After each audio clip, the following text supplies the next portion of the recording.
I see the architectural thing getting bigger. I mean, how big would you want to take it? Eiffel Tower? How massive? Well, it's not the size as much as the kind of mystique involved. You know, studio art.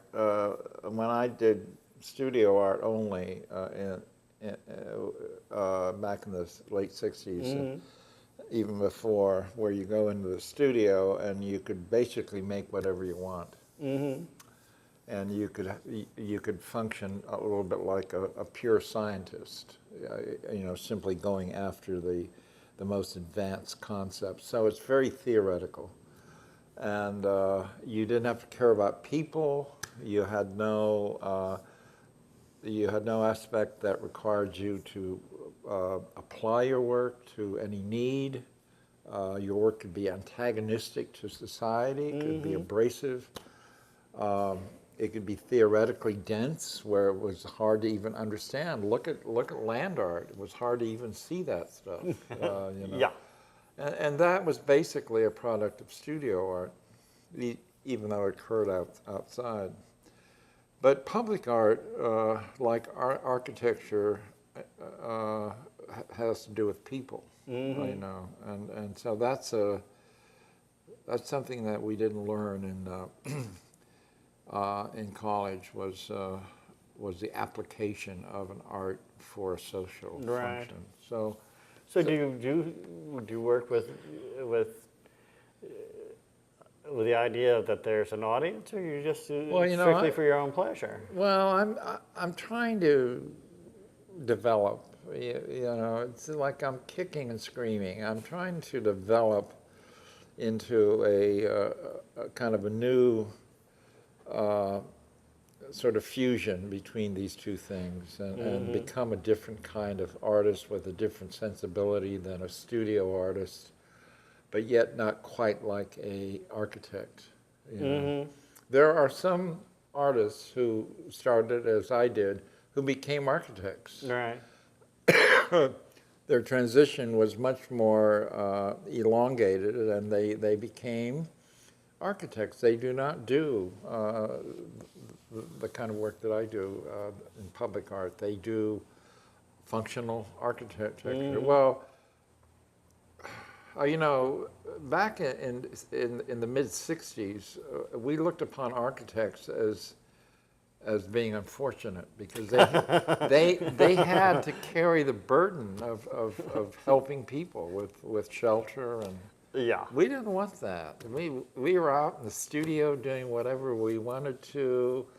Our work didn't have to be functional.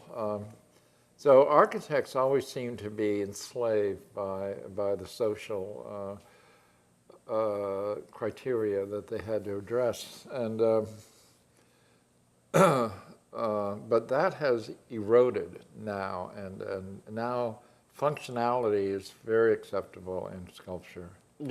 And art, and plus there's some breakthrough architects who get treated well, that's as the artists. other thing. There's such good architects now. Right. They're amazing, and the technology is there to build whatever it is you can think of. The computers have made the difference. I mean, I don't want to be so blatant, but it's also, these architects are visionaries, but the computer makes it possible. Really. Without that, it would be hard to know how to cut this material and all the intricate things that they do to it. But we're in I'm sure people would agree, a renaissance of architecture. Yeah. Yeah. I mean, with these Frank Gehry buildings and others, Herzog and Demurian and Norvell and Steve Hall and many others. It is a renaissance happening all over the world, particularly in Asia. Yeah. So. How do you get these commissions? Do they just walk in the door? You have to compete. You have to have very thick skin, because you're going to lose a lot. Oh, okay. Yeah. A lot of rejection. If you don't like losing,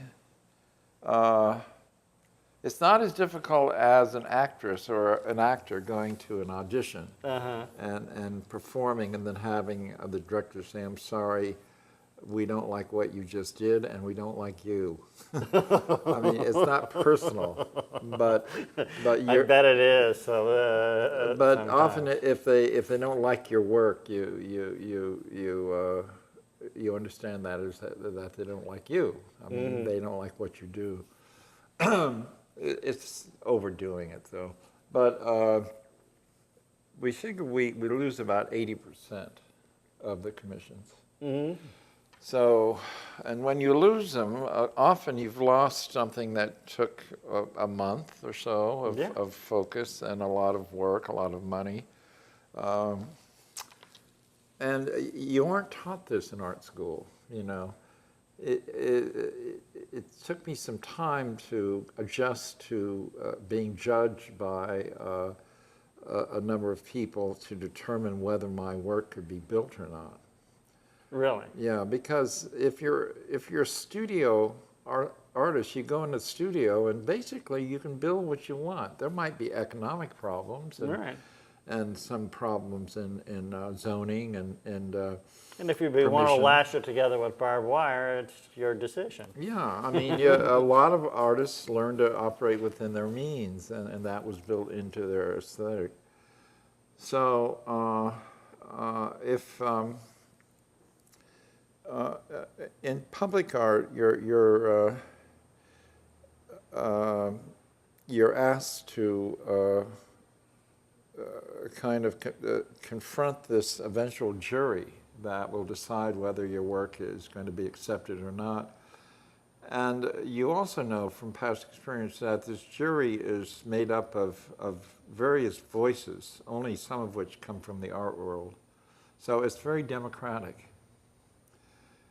There's people on the jury who may come from the architect's office, but may also come from the city and other bureaucratic structures like security or the physical plan or maintenance. And they have no art background, so they're mutating the overall response to your work by bringing in other ideas, often very conservative ideas. So you can be sure that this arena of jurors has to be considered very carefully, or you're wasting your time. Your work has to be wheelchair accessible and. Well, all that, that's even. But this democratic feature, the fact that it is not really that in sync with the way the art world works. Right.